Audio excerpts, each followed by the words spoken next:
get into the subject. Welcome back to another episode of On the Subject. I'm your host, Michael Vilardo, co-founder and CEO of Subject. You can find us at subject.com. And please, again, like, subscribe. We're really pushing YouTube and Spotify content. So if you could like and subscribe on both Spotify and YouTube, we'd greatly appreciate it. And today we have a real special episode because we really want to be non-dependent on guests. We love guests. We love being able to interact with the best talents across sports, entertainment, education. We also just want to have an incredible show where we add value to you, the listener. We want to provide value to you in your life, entertainment, educational content. And so we want to be able to develop a podcast where I can host episodes with my incredible co-host today, Ana Romero. So Ana Romero, we want to introduce now because we believe she'll be a return of the pod depending on her performance today. She is the chief of staff at Subject. She's been here nearly 3 years. Prior to Subject, she was a teacher at LAUSD, which again, teachers and coaches are the heroes of society. We all know that. And if you don't, let's revere all our teachers and coaches and thank them for how much they've helped us in life. And Ana is a LA native. She is from Mid-City originally, and now she claims Compton. So huge Kendrick Lamar fan. And we'll have to dive into that on the pod. We're super excited to be able to learn more about each other and be able to provide you with some good entertainment. Welcome to the show today, Ana. Thanks, Michael. What an intro. It's a great intro. And so we talk about education, we talk about entertainment, talk about technology. We really view ourselves at Subject as the intersection of all of them. Where do you see Subject being able to improve the product the most across those three levers? Gosh. I would say everywhere, and I don't know if that's like... That is very non-descriptive. Let's get some more opinionated responses out of Ana so that way we can have more clickbait and more opportunities to get more fans. Again, like and subscribe below. How much were you paid at LAUSD? This is public information. Yes, so... see, she's not shy. She wants to brag about it. Let's go. My starting salary was $52,000. Okay. This was So- in 2015. So $52,000 for Ana. Sorry, 2019. I was like, wow, you really aged. Whoa, Yeah. 2019, yeah. She's claiming to be over 40 years old now, everyone. No, just kidding. Ana's still in her 20s, and shout out to Ana. She's an incredible young talent and work for Subject. So incredibly thankful for all that you've done. So Ana made $52,000 at LAUSD as an entry-level teacher. So let's talk about that here on the podcast today. We are huge at Subject about not believing in work-life balance. We're all about work as much as possible, be able to help as many students as possible, and hopefully be able to make as much money as possible for your family and have a great life. But I really want to make sure I can clarify one point here, and I wanted to lead with that $52,000. I do believe in work-life balance if you are not paid appropriately. However, teachers are worked so much to the bone, and it's super unfair to them. How many hours a week were you working when you were teaching? My first year, and most people know this, first year teacher, I think you work more because you don't know what you're doing. So I'd say about 55 to 60 hours a week. And all in person? No, you do work at home, you prep at home, or you stay after school a little longer. Yeah. So teachers, again, heroes of society, they're staying up late at night grading papers. They're getting up early to lesson plan and getting paid $52,000 a year. Keep in mind, in LA, the average one-bedroom apartment is nearly $3,000, maybe even more in rent. Let's make sure we could fact-check that after the pod. And so to make $52,000 in LA is extremely tough to live. Thankfully, Ana's from LA, so she was able to live with her parents. But if you didn't have your parents, where could you have lived? You probably would have had to live over an hour away from your school. I would say most of the first year teachers at LAUSD, they either had a roommate or they were living with their families. Most of my friends were living with families. So I think that's why I want to really make sure clarity. I do not believe in work-life balance for Subject. And some people are like, oh my goodness, like what are you talking? No, I believe in payment for top performance. Not claiming we pay anyone $1 million because we don't. I want to make sure that's not clickbait. But like I had posed on social media before, if you were paid $1 million, would you work 100 hours a week? Would you? I would. So I think a lot of people would. And so those are the people we want to work at Subject. Not everyone would. Not everyone would. And there's nothing wrong with that. And so if you want work-life balance, you deserve it and you got to go chase that dream. The problem is teachers are paid poorly and they don't get the work-life balance. They're working 55 to 60 hours a week and it's such a stressful job. We need to increase teacher pay to at least $200,000 a year, or we got to give them work-life balance. And so that's what we're really helping with Subject. We want to save teachers over 500 hours a year by using our product. We do all the grading for them. We do a lot of the direct teaching for them. We want to be their co-pilot, their best friend that gives them more work-life balance. Because if you're not getting paid appropriately, You need to make sure you have hours in your day for yourself, whether it's a side hustle, whether it's your hobbies, whether it's a passion, spending time with family, friends, loved ones. I totally believe in work-life balance if the pay reflects that. However, if you're getting paid top dollar, you should be working as many hours as possible, and I'm a firm believer in that. And so, what did surprise you the most coming to Subject? Were you surprised by the no work-life balance? Were you surprised by the cultural melting pot it is, having 3 different industries blended into one? At first, I think I was most surprised by the lack of micromanagement that there was here. In schools, I'm sure a lot of teachers can relate. You're extremely micromanaged. What you teach, what curriculum you use, what lessons you use. You have parents coming into your classroom, principals, co-teachers, everyone, and they want to make sure they know what they're doing. And sometimes the results aren't even speaking for themselves. You're using the curriculum that hasn't been working for 3 years, but you have to use it because the district is mandating it. And so when I came here, and it was like, Michael, you were my boss, and it was Still like, am. you still are. And it was like, here's your to-do list. You gotta have it done by the end of the week, and that was it. And I thought that was crazy. So you don't believe in micromanagement? I don't. I think you do a great job at this, and you check in, hey, how's it going? And need any help? But I think that's very different from show me how you're doing that, show me why you're doing that, etc. Would you say the same applies to a student? We don't need to micromanage a student, that we need to help students fall in love with learning? 100%. Yeah, I think it's so important. We need to help people fall in love with learning. And that's different for different people. Some might want to be working in woodshop class, or become a plumber one day, which are incredible careers to provide for your family. Others might want to be a software engineer. But you need to learn how to learn and take agency over your own education. When school and society is telling you you have to know this, this, and this by this age, does it really provide the most successful adults? I don't believe so. And so that's why I'm so excited to work with some of the incredible and innovative educators we work with today, and have so many incredible educators like Anna work in the side of the company, because this allows for us to have a much better product and be able to impact more people. And so let's talk more about the scene in LA. And so you're from LA, you've been here a long time. We work in LA. We're a really passionate LA-based company. What do you think is the best place to be able to go to school in terms of college in Los Angeles? Are you a UCLA person, USC? I know you went to LMU. Like, how did you maneuver to LMU? What made you want to go there? I did LMU because it was, well, actually, all of them are very close to home. I didn't get into USC or UCLA, so I guess that narrowed So you down did the apply choice to for all me. 3. I didn't apply to USC. It was way too expensive. I knew I was not going to be able to afford it. Didn't even try. And I had to pay for my application, so I wasn't going to waste money there. UCLA. How much do applications cost? I can't remember. It was probably about $100. Yeah, but you add all these Yeah, no, applications up as a high I schooler. appreciate it. So, like, think about that for all the young people listening out there. And that's one of the best parts about living in California. And of course, there's some pros, some cons, a very polarizing state. I think it would be universally agreed upon in an unbiased way that the UC system is the top ranked public school system in the country. You have UCLA, which is largely considered the #1 public school in the world. Berkeley, which is a close second. UC Berkeley, very highly ranked public school. UC Irvine is usually ranked in the top 30 on US News. UC Santa Barbara is right around high 20s, low 30s. Again, fact check me at home. Feel free. US News, best list to look to for college rankings.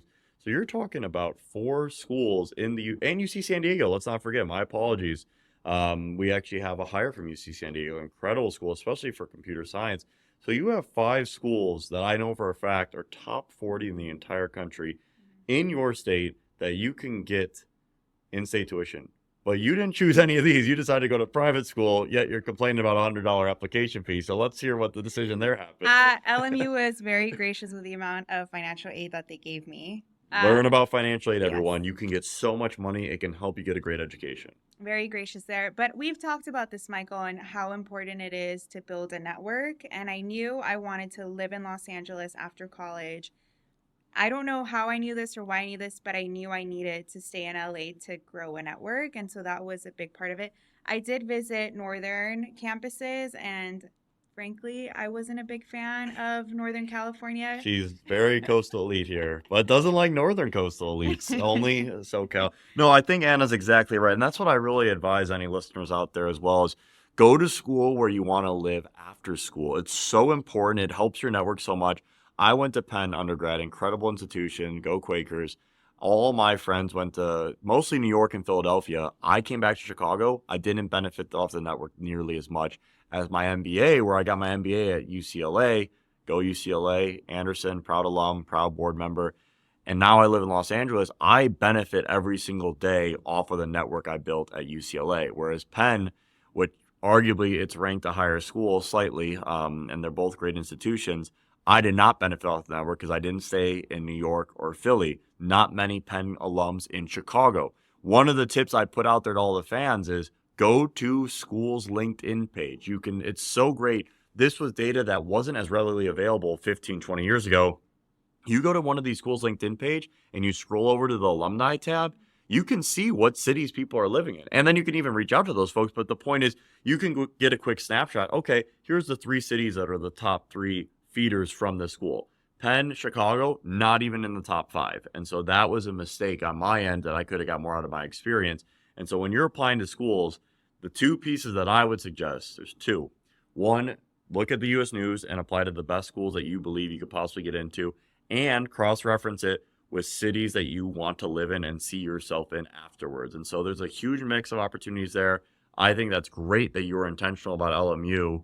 When you went into teaching, what made you so passionate? It sounds like it was a dream of yours your whole life about helping students and making their lives better.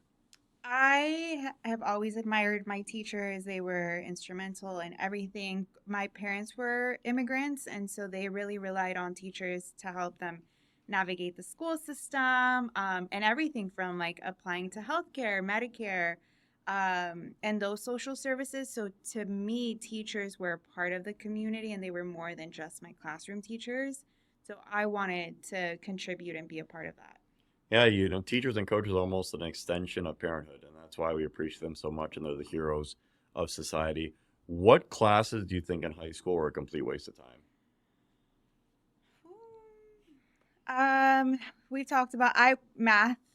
Some Oh, of wow, these math math. courses. Hot I've take changed. here. I've changed my opinion on math. Yeah, Okay, I'd why? say Because after. AI or ChatGPT, or like, why do you say math's a waste? That's not where I was expecting you to go with this conversation. Yeah, I don't use statistics. I was really bad at it. I use Claude for everything. Shout out Anthropic. So She doesn't like OpenAI. Sorry, Sam Altman. She's all about Anthropic. I mean, okay, I like where you're going with this. For me, I would have said science. Now, if I was a doctor, completely disagree. But for me, what I do every day, I haven't used science in my career potentially ever. How high in those science courses did you get? Because I didn't get that far. Well, we're talking about high school right here. And most states, I believe, require 3 years of science to graduate. That was at least the case in Illinois. 3 years for graduating from high school of science. And I was in the honors classes, so I was honors biology freshman year, honors chemistry sophomore year. And I actually didn't mind the classes because I will say, and this is the benefit of learning, it taught you how to study. It really taught you how to study and learn something, especially if you weren't that passionate about it, which I really appreciate that. And I had some really great teachers. Shout out Miss Carlson. I remember her. She was incredible and really helped me quite a bit with honors biology. But I don't think I use any science or have ever used science in any of my jobs I've ever had in my life, including internships. And again, that's why I'm so passionate about it in high school. If a student hates a subject, now we don't want them to game the system and say they hate every subject. So let's not fall for this or try to be able to pick a point in the argument. It's more so saying if there's one subject that they can for sure eliminate and then double up on their favorite subject, why not do that? We got to do this more. We got to help students fall in love with learning and get exceptional at 1 or 2 things. Being a specialist or a niche focused skill set is so much more monetizable for that person as an adult. And I just really want to help more students. Yeah, and we were actually speaking to a group of UC Berkeley students, and we shared this with them. And one of their pieces of feedback or their opinion was, so what do you say about students who never get to find out of an alternative passion because they weren't forced to take a course that they might have not otherwise have taken? So could you repeat that bit? So why they're not forced to take a course? Yeah, like how would a student, if they're not forced to take science, how would But they? why would they not be forced in elementary school or middle school? I'm speaking high school only. I don't believe the first time you ever took science was high school, was it? Is that the California education? I don't remember much of my science in elementary. I think I You started in middle definitely school. took I you de- definitely did, you but I definitely don't got think it exposed, was and that's what formative. Yeah. and that's why I want to be really careful with our words here. I am not making any comments on elementary and middle school today. It's all high school. All we do at Subject is now grades 8 through 12. We do think we'll expand to grades 6 and 7 shortly, but it's 8 through 12, laser focused, and those grades, you are exposed to all the subjects before then.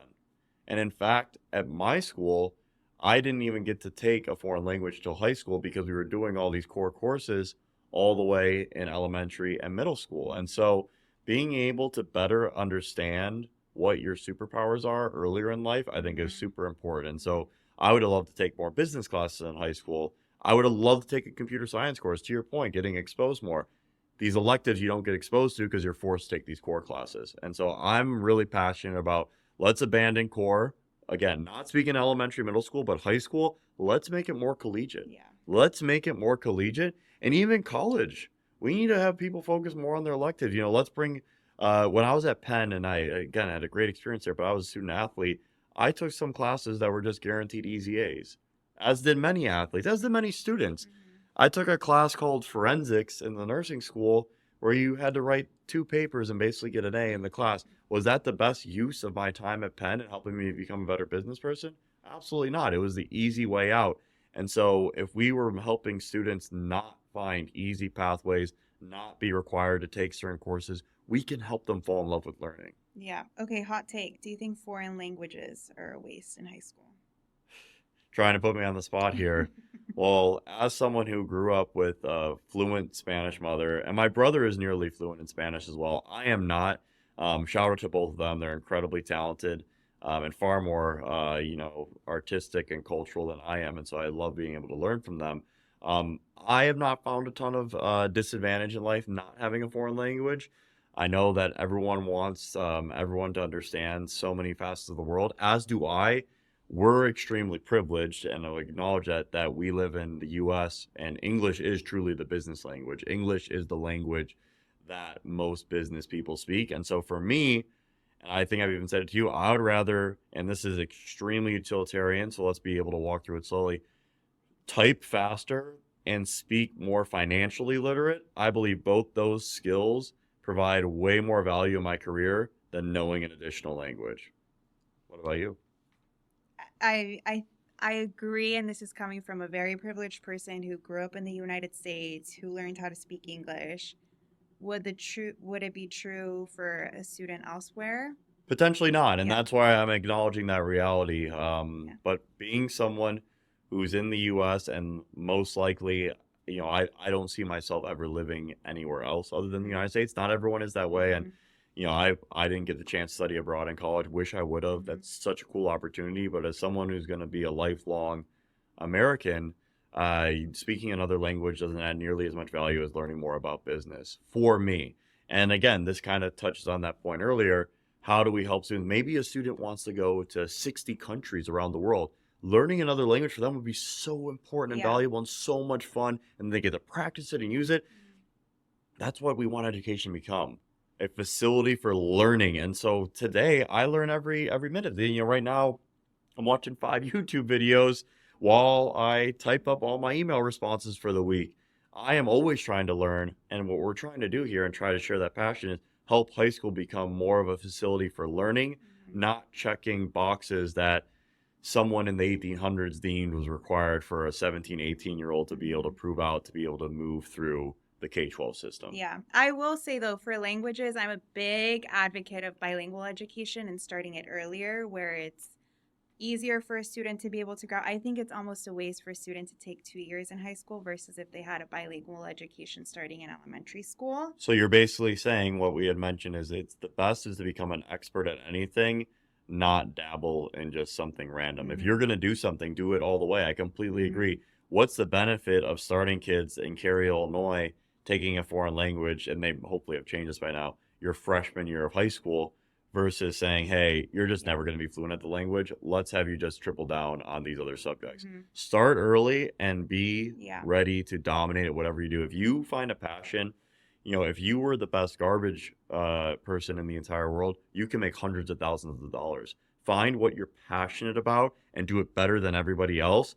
Don't do things half-baked. It's a waste of time for you. It's a waste of time for the educator and the coach.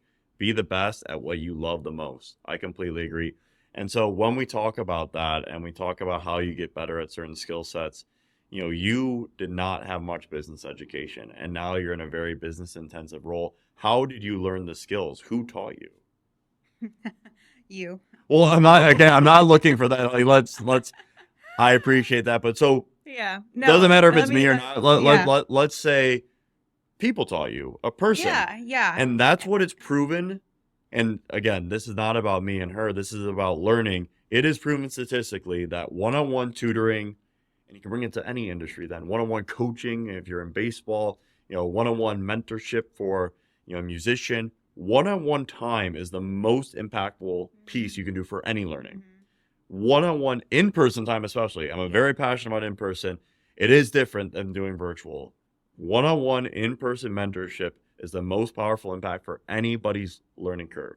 And that's another reason why we really care about what we're doing at Subject, because it's impossible to have one-on-one time with all your students. Some of these schools have a 30, 40, if not 50 to 1 student to teacher ratio. How am I going to get time in a 45-minute class period with 50 students? You're just not. But if you could, it would help students so much because most people can't afford one-on-one tutoring. And that's where you see the what we're here at Subject trying to prove is equity and opportunity. Outcomes are going to change differently and you got to put the work in, but equity and opportunity, that is the problem we're fighting here at Subject. And we want to make sure no matter what zip code you're born into, you have that equity of opportunity. And I know you're really passionate about that as well. 100% practice over theory. We say it all the time. I think I've gotten a mini MBA here in my last 3 years. Yeah, no, I like that's a good push there. And I think when you talk about the mini MBA, I got an MBA. We have a couple of people who have MBAs, but not everyone has an MBA here. I think the MBA and JD can be valuable for sure. I think most masters are a complete waste of time and money. I will fully say that most master's degrees are a complete waste of time and money, as are PhDs. MBA and JD, I still see value in. Bachelor's degree, I definitely see a lot of value in. But again, the most important degree you can get is your high school degree. High school degree is so important. There's a stigma looked upon people who don't have a high school degree, whether that's right or wrong. And I totally empathize. There's high school dropouts that can be super successful and incredible human beings. But your high school degree is so important, and it dictates what college you go to. And I always push with you as a joke, but half truth as well. Not half truth, excuse me. Let me tell you like a full truth. When have I or any leadership here has ever checked the GPA of any of our employees? I hope no one ever does. I've never done it. I'll come out. I know one here. You got me. Never have checked the GPA of anyone. But I will say too, rarely even check the major. Always check the university. I know every single university that every employee that has ever worked at Subject has gone to. I don't know any of their GPAs, and I know very few of their majors. Yeah, and I'm saying I hope other companies don't. I don't think it should matter. I don't think it does matter. Again, unfortunately, logos speak for themselves. Well, it's because everything in life, there's such a grab for attention, and the shorter time it takes you to be able to communicate value, the more effective you can be. And so that's why the Harvard brand is so big, because you can just say like, oh, I went to Harvard, and they instantly believe that you're super intellectual. Rather than if you were to say you went to some random school in the middle of the country, it has the instant brand recognition. And so you don't have to explain further accomplishments to get in the door of the conversation. Is that right? Is that wrong? We don't make up the rules. We play by the rules. And so we're just acknowledging that, and we want to help more students.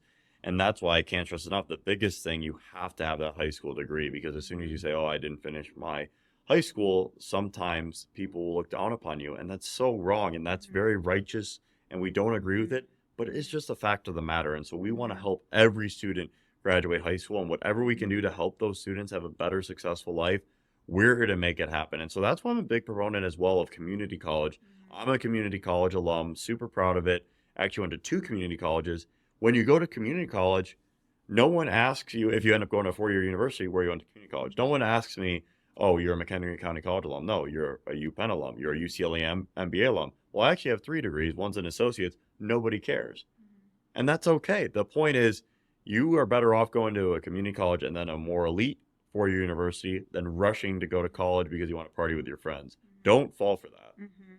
100%. My brother did it the right way. Saved the family a ton of money, did community college, and went to a UC. Better school than I did. So why did he do that instead of you? Did he learn from you, or what was the idea? One, he learned from me. Two, he knew he had a second opportunity after high school to do a much better job, and he crushed it. Yeah, no, I really shout out my dad. He did the junior college route as well, and he did two junior colleges. And so, like father, like son, I was very lucky to learn from him and realize that, hey, go to the community college route. It doesn't matter. It's what your 4 year degree is from, and you save a ton of money, and you actually learn a lot more about yourself. And so that's really important. So when we're reflecting about ourselves, another piece I want to talk about, you're from LA and now you live in Compton. What's your stance on the Kendrick Drake beef? Let's hear your take. Kendrick won, hands down. And Kendrick won because of how popular the song is. It streams everywhere. I don't think any of Drake's diss songs were ever really streamed. This is just popular radio. But I will This is say, someone who's never lived outside LA County, everyone. And so No, her we entire were- feed is only people we who were live in in LA. Indiana everyone. We were in Indiana this week, and I was driving by. I heard two people drive by with the Kendrick song. Sounds like a lot of confirmation bias. Okay. I will say, though, I don't think we're giving enough credit to Mustard. I think without the beat for Not Like Us, it just wouldn't have been the same. So a lot of credit to Mustard. So you think a producer can make an artist more than we give it credit? 100%. 100%. So would you say similarly for a TV show, like a screenwriter or a director or producer, they're helping the show go on even more than potentially the actor or actress? Gosh, I don't know. I would say so. It's a team effort. It is a team effort. Yeah. And so like that's why we really care a lot about this at Subject. It is a team effort. We use multiple teachers, we use multiple producers, multiple directors. It is a team effort. If you're not putting a team together, it's impossibly successful. And that's what we do at Subject. We're a championship team mentality, a lot like sports. You can't win with just one person. Mm-hmm. You can't be a one-person team. And so shout out to Anna's extremely biased views. Okay, well, But let's circle she's back. saying that the producer and Kendrick together, though, as a team, did a lot of great work. Let's and I circle appreciate back. teaming. What's your take? My take, I stay very agnostic, so that way I can stay excited by all parties involved. I respect greatness. Both are incredible talents. And, I think it's really cool to be able to see them flock and fly. But I do always appreciate how pro LA Anna is. Very coastal elite. So what's your thought now on the Midwest now that you go there a lot? Is that tough for you? Could leave in LA for a couple minutes? I think the way you painted the Midwest, Michael, was not very I representative. mean, that's where I'm from. It's beautiful. This I is what really grew have up with. enjoyed my time in the Midwest. For everyone, I've done now Michigan, Illinois, and Indiana. You almost hit Iowa. We almost hit Kentucky. Yeah, why aren't you striving to hit better numbers? You could hit both states. I really like the farmlands. I love the views. Really peaceful drives, better than LA traffic. Yeah, Indianapolis is beautiful. Detroit is beautiful. Chicago has been my favorite by far. So do you like Chicago better than New York? I do. How come? What makes it better for you? It's way cleaner. It's nicer. The weather is better. To be fair, I've only been to New York when it's been excruciatingly hot. Way too many rats. Yeah. You're not a rat fan. I respect that. And so, while we try to tidy this up and be able to bring close this episode, I have two last questions I really just want to engage you with. And so, if you were forced to live anywhere outside of California in the country, where would you live and why? In the United States? Yes.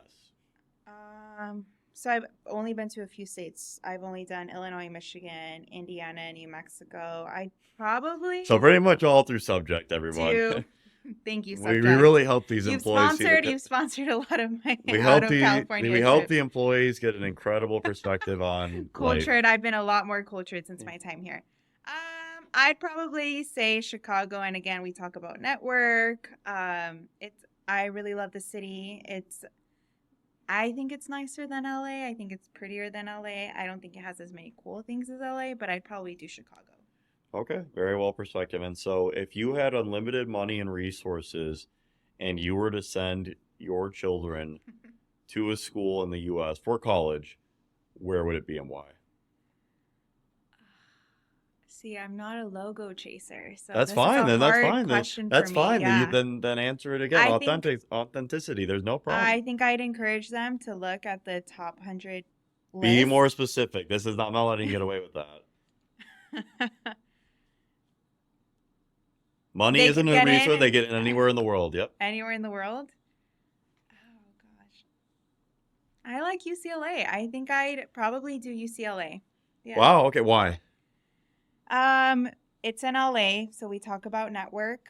I think a lot. I haven't been too extremely impressed by a lot of the Ivy Leaguers That's that fine. we've Yeah. Go come ahead. How come? across. Why have you not been as impressed by the Ivy League alums? I think most of the time it's the logo. You're immediately impressed by the logo, so the bar is extremely high, and you can become easily disappointed. And I honestly have been really impressed by the UCLA folks that I've met. Michael, you're one of them. Yeah. Thank you. I appreciate that. No, I love the perspective because I think we don't elevate these conversations enough. And it's great to have dreams. It's great to have favorites. You should own who you are and you should be willing to change your opinion because more data points and changing your opinion is a sign of strength. And we should all embrace that opportunity to grow as human beings. And, I think we think a lot about the collegiate race. And of course, there was the admissions scandal several years ago. And all these wealthy families always trying to game the system and figure out how to be able to put their kids into certain schools because it does really affect the rest of your life. It's not a 4-year decision, it's a 40-year decision. And that's just an important reality to acknowledge. And the most important piece for anyone is go to the best school for you.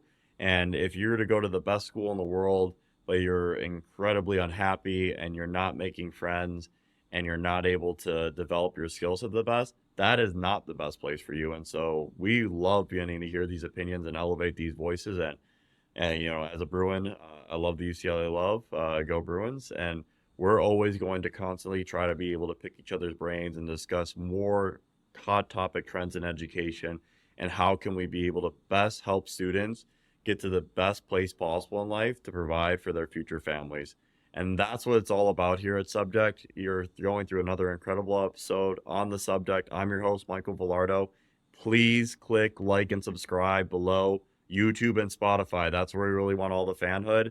We'll have another episode soon. Thank you for joining me today, Anna. Thank you.